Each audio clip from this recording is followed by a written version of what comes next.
Tonight's bird chat will feature reports on two different coastal birding trips to the DelMarVa Peninsula. One trip by Hudson River Audubon in May, and the second trip by Sawmill River Audubon in June. And presenting from Hudson River Audubon will be Michael Bachnick, and from Sawmill River Audubon, myself, Ann Swaim. Welcome, Michael. Our trip was a little different than some of our Autobahns. We basically did a Delmarva Peninsula trip. So if you don't know what a Delmarva is, so Delmarva stands for Delaware, Maryland, and Virginia Peninsula, and it's this peninsula between uh, Chesapeake and basically the ocean and the other bay. And on this trip, we went in early May. I usually do an early May trip. We got a lot less bugs. You might miss a couple of birds that come in late, um, but for the most part, we got most everything. So basically, we started up in Delaware. Actually, pre-trip, Kelly and I and a friend of ours, we started at Dragon Run Creek and Thousand Acre Marsh. Met everybody the next day at Bombay Hook National Wildlife Refuge.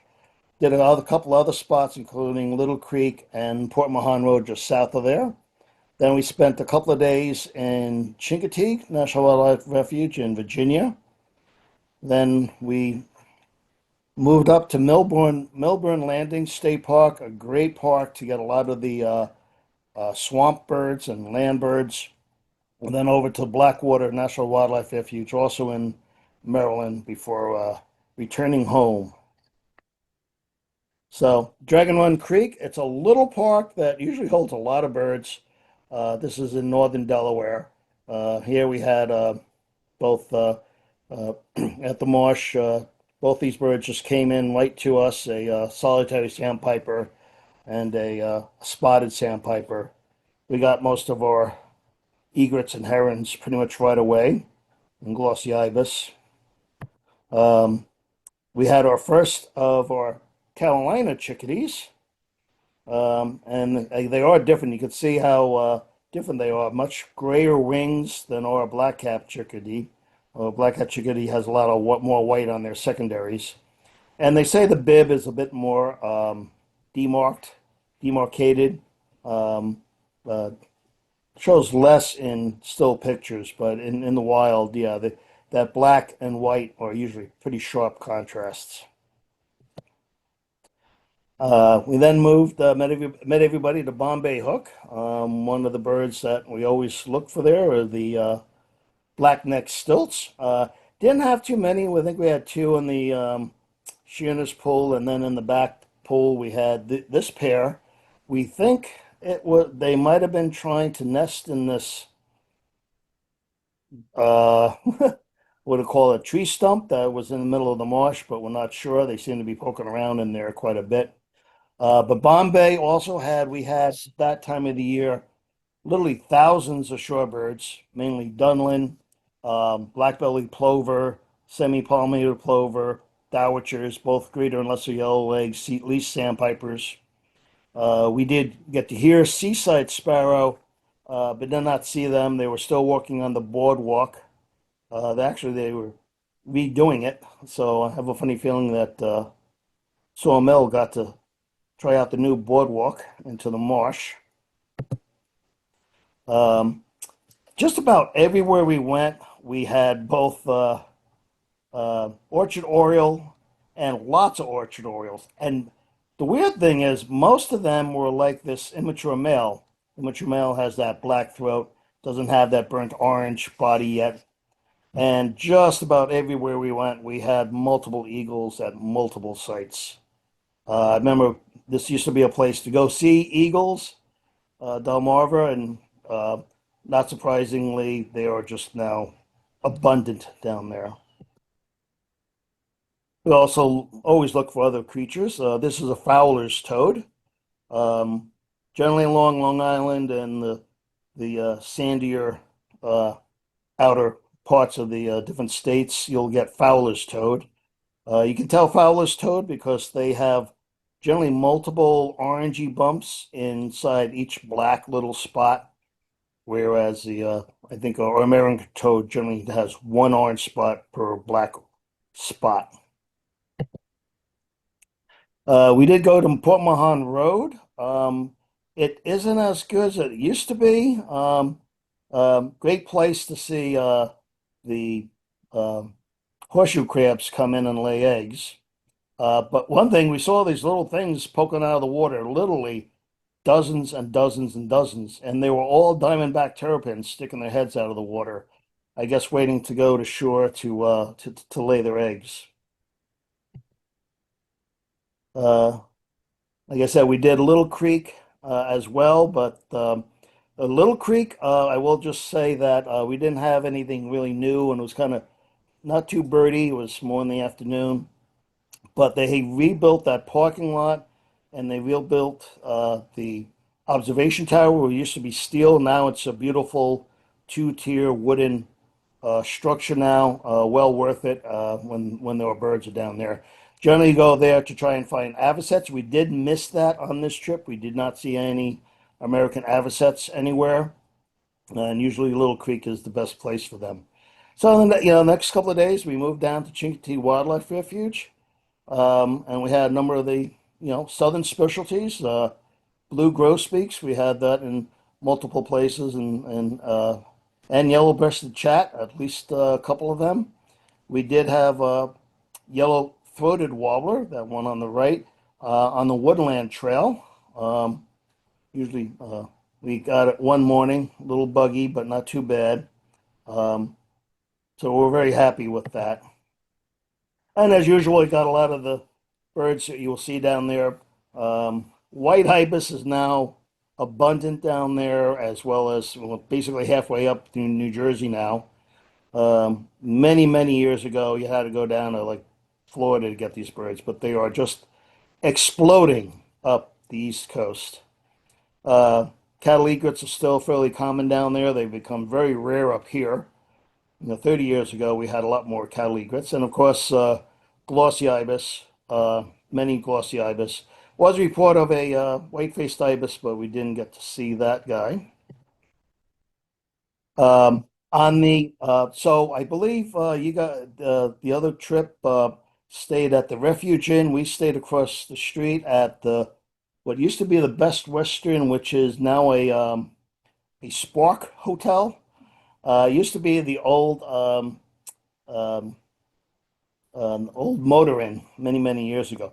But if you walk out towards the island of Assateague, there's a great marsh before you get to the bridge where you get to see uh, generally clapper rails. We didn't get any great looks. This is a picture from a previous trip, I believe, but they can be right there. But we did get a, a point blank look at a sharp-tailed sparrow in the marsh, just about 10 feet off the path. This is not the picture of the bird. Again, I think some of our other people on the thing got better pictures than mine. Mine were a little blurry, so I had to replace mine with another bird. But that place, that little, I think it's called the Boardwalk Bridge, great place to see birds before even getting onto Chincoteague National Wildlife Refuge. Also look for some other things. A nice southern butterfly, nice pristine condition, a variegated fritillary. Um, and I will tell you, we got had a lot of these little salt marsh moth caterpillars around, and I got to thank uh, uh, iNaturalist and Seek. Does a really good job on a lot of other things. So, not just wildflowers and what, but trying on anything. It generally gets has a pretty good percentage of getting something right. Of course, I got my Chincoteague oysters. One thing about Chincoteague, it's a great place for food. Uh, some of the old time restaurants are gone, but still had couple of our favorites, including my favorite, Don's Seafood, and of course, Bill's Steak and Seafood. We did find another new restaurant called Rope Walk. So if you're ever down in Chincoteague, highly recommend Rope Walk. It's on the main drag just after you come across the bridge and make a right and go down a little bit of ways. I also got some crabs as well. Outside in the back of our hotel, there was a dumpster and got some point blank looks at both black vultures and turkey vultures from the car. They were literally only a few feet away. Always nice to get them nice and close. Then it was basically, on to what we call Milbourne Landing. It's Pocomoke River State Park. There's different sections. One is more called Milbourne Landing, which is along the Pocomoke River. And immediately we had at least 8 different prothonotary warblers. They Wow. were all over the place. Every time I spished, they were coming in left and right. We also got yeah, more yellow-throated warblers, one of my favorites. We got uh, uh, this pine warbler. Very surprisingly, that it's still in a very drab plumage at that time of year. I know you get them in early of the season, but this pine warbler came in just completely drab without any yellow on it. Huh. Um, uh, Also, plenty of white-eyed vireos and yellow-throated vireos. We came across a good 5 foot plus snake in a tree, about 15 feet up, a nice black rat snake. That's only a little portion of him. Always seem to get snakes here at Pocomoke, Milburn Landing.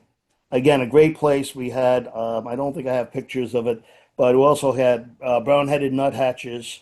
We had them in Chincoteague too, but we get really great looks at them here as well. And of course, yeah, there goes one of the brown-headed nuthatches. They were basically right near the parking lot out in the open, and we got a couple of course, summer tanagers.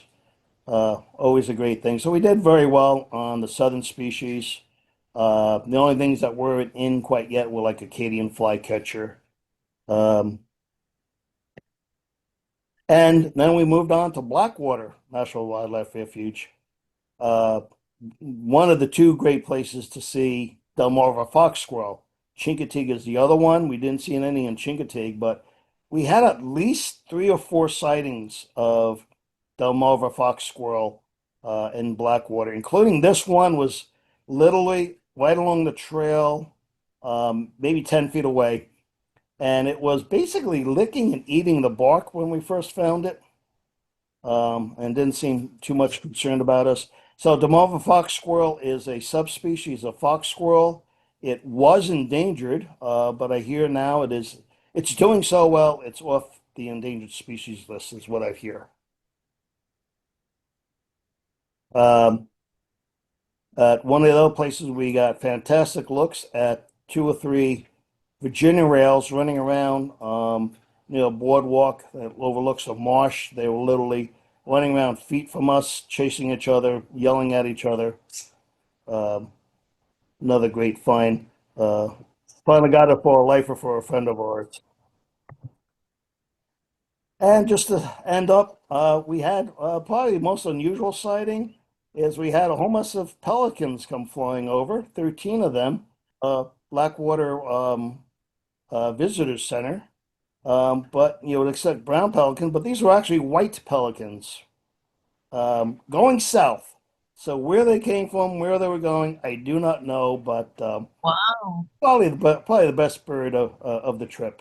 Continue on with a look at Sawmill River Audubon's coastal birding trip. And I want to thank some people who are online tonight for sharing their pictures, particularly Bruce Fleischer and Lynn Salmon and Bran Greenbirded, and then from me as well. So we used a trip list, which is a neat feature of eBird. You can set a trip list to gather up all the checklists between 2 dates that you give it. And it'll combine all the checklists between those 2 dates and give you a compiled list, which can be really helpful to play with. Count the number of species and, give you this map of the places. So we came down to DelMarVa as well, and then to Chincoteague. And then we went up to take the ferry over to South Jersey and then up to Forsyth.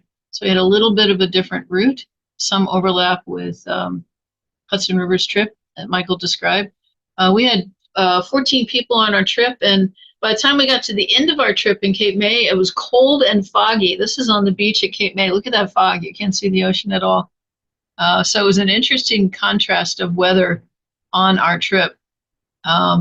So as Michael mentioned, there are some birds to the south that people travel south for specialties, like the blue grosbeak, brown nuthatch, brown-headed nuthatch, and yellow-throated warbler. We had tough lighting when we went after our yellow-throated. We got it in the parking lot there of the loop at Bombay, excuse me, up Chincoteague. Michael, that was hard to get. And then a couple others too that you can see on the screen that have a story behind them, red-headed, and then avocets. The avocets were in by the time we got to Bombay. We were struck by pelicans too, not literally, but surprised by the number of brown pelicans around Cape May now. It's really quite something. An image that Lynn took during our boat trip in the back bays there. Really quite amazing, the numbers growing of pelicans. So yeah, our first stop was Bombay, and you can see they put an avocet on the sign. And if you haven't been to this refuge, it has a driving loop that you can go around, and a lot of different pools to look at. The biggest, as Michael mentioned, is Sheerness. There's a loop out here. Bear Swamp was interesting to us. And then a couple of dead ends, and then there's some walking trails too. And yes, we did have the pleasure. The boardwalk was brand new that we walked on down here, so that was pretty neat. It was buggy. Bombay wasn't as bad as Chincoteague. This picture was actually taken in Chincoteague, but this head net thing is something you can grab and just throw over the top, and it does make life much better. Really keeps them out of your ears and nose and mouth, the mosquitoes. So yeah. As Michael said, one of the delights at Bombay is looking at the stilts, and they're showing up further north now. I know a few have come up to Forsyth. Really elegant looking birds, beautiful image from Bruce. And you know that stump, they were nesting on it. We watched them nest we watched them on nests, Michael, at two different stumps there when we got there. And Len got this picture of one stilled on a nest here. It's funny how they fold up those legs to sit down, right? Then we had a real treat. It popped up in the reeds and flew and dropped back down, and we all got some look, at least, at a leaf bittern. Sneaky little bird. See it looking out there? Lynn had this picture peering out. And it did walk around a bit. Bruce got this picture. It was out on the edge for a little bit. So everybody got some look at this little tiny sneaky guy. The avocets were a lot of fun. If you see that upswept bill, they sweep it side to side when they feed. It's really interesting to watch, particularly group feeding like this. Fascinating bird. So out on that boardwalk was a great look for some of our people for whom this bird was a lifer. So there was a lot of seaside sparrows popped up singing out on the boardwalk at Bombay, and Bruce got a picture here. And there was, I don't know if it was there when you were there, Michael, but there was this black swan that's been hanging around there, likely a captive escape. So lifer for some, but sort of not, right? But you can compare it in size to the mute swans in the back right here and the Canada geese beside it. This is really a swan from another continent that somehow seems to be in Delaware for some reason or another. And then there's always red fox. This one has been in the mud. Look at this. Avril got this great picture. It was trotting right beside our cars. It had just come out of the swamp, out of the marshes, getting something to eat, and came trotting by us. Fun picture. And then, surprise, surprise, in one of those dead-end roads out there in the north part of the refuge, we actually came across a beaver, which was pretty crazy. I'm like, and I was a lead car, and the people in the middle car was singing. I'm like, are you sure that's not a muskrat? And they're like, nope, it wasn't a muskrat. And you can see from these pictures, it was definitely a beaver. Probably one of the bank beavers that kind of a subset. They don't always live in lodges made of logs. So then from up here in Bombay, we went down to Chincoteague. And so that's about 2.5 hours, 3-hour trip. Depends if you stop for ice cream or go down through the middle as we did. 110, 115 miles. When you get to Chincoteague, by the way, you have to go to this bank and see this amazing mural. This is only part of it. that someone has painted to show all the history of the watermen, birds, and the ponies. Chincoteague has a lot of stories, and this mural helps tell those stories. So one of the things we did there is we took a sunset trip out into the bay between Chincoteague and Assateague Island. A lot of people take these to look at the ponies, but they knew that we wanted to see birds. And they weren't necessarily birders, the boat captain and his aide, but they kind of were by the end because we got them excited on the birds that we saw out there. But first, we had a lot of delight watching the bottlenose. They were just swooping all around the boat. They're used to the boat. And they had a little one. They had some young ones swimming with them, which was really cool. Look at the little guy poking up right here on the left. So they swam all around the boat and gave us quite a show. And then this is the classic view you get when you come around Chincoteague Island. The wild ponies and the lighthouse. And I think a number of our people took this picture. I don't know if this is Lynn or Bruce's, but probably the same horses in the same picture. Very nice. But the treat were the red-headed woodpeckers, which turned out to be a life bird for some people on the trip. And we saw them from the boat. It was the craziest thing. We saw two of them fly into this log. And then Bruce got this sequence. They were mating. So we actually watched woodpeckers making little woodpeckers from the boat onto the shore. Kind of crazy. And then a little later on, we actually saw a third one. So that was pretty interesting. And the guys running the boat were all excited because we were excited, right? So some other things around Chincoteague that we liked, the yellow-breasted chats. Yep, they were perched up. We actually got a bobwhite. It was not that wild. I don't know if it was a release bird or not. It was somewhat wary. Saw it on the drive in an afternoon trip we did. There's those weird deer that are released there, the Sika deer. Who can imagine introducing a whole other species of deer? Boggles the mind. But it was done down there.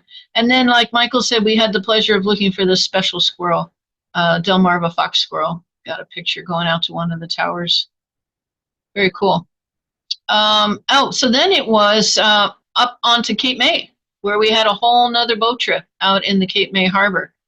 Took the ferry across to Cape May, and then the next morning we went out on the marsh skimmer. If you have a chance to do this, this is great. These guys do a lot of work with New Jersey Audubon. He brought a lot of sea life into the boat for people to see. I don't know if you can see out the windows there, but we were so fogged in. It was a really amazing trip. But we saw some cool stuff. Anyway, this is the trip we took. We went out through here and then back and out there and back around. So we poked all around the back bay of Cape May and saw some things you wouldn't see otherwise. Like there's some lingering scoters on these back bay beaches, both black and surf. We got up to some islands where birds are nesting. There's a laughing gull with its egg there, and a common tern with spotted young right beside it there. And then it was up to Ocean City, to the famous Welcome Center. This is on the causeway from the mainland out to the barrier beach, Ocean City, New Jersey. But what it does is look down on this island that is full of herons and egrets nesting. So you look down from the parking structure across the causeway, and you're looking down into this wooded, brushy island, into the nests. You get some amazing pictures. Look at this one. I think this is from Lynn, of these gawky creatures, egrets, young great egrets in the nest. Really quite wonderful. I think Rebecca Bell gave us a nice series of pictures here on Bird Chat a while ago. This is a great place to stop and visit and see. Young white ibis, don't they have an interesting looking bill in the nest, about to fledge, really? And then we went up to my favorite place, Forsyth National Wildlife Refuge, used to be called Brigantine, and it has a really wonderful drive all through different pools and different stops and things to see.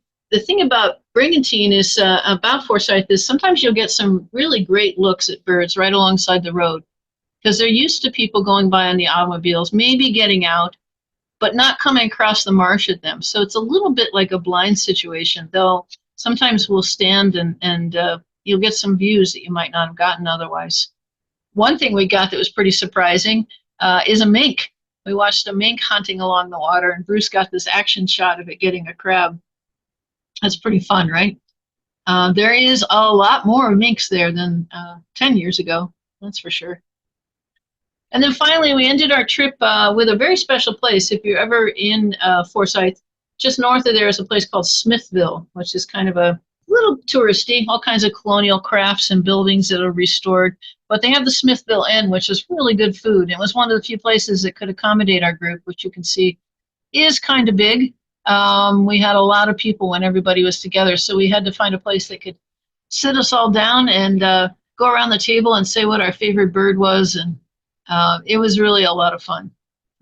Fun group to travel with. To see more bird images and see our full bird list and click through to all our checklists, which will have Google Map links to where we went, visit our trip list, and you can use the QR code here to do that. So thank you, Michael, for sharing your slides from Hudson River Audubon's trip. And we hope you enjoyed seeing some snapshots from Sawmill River Audubon's coastal birding trip. So check out our websites if you want to learn more about our field trips, and thanks for joining us this evening.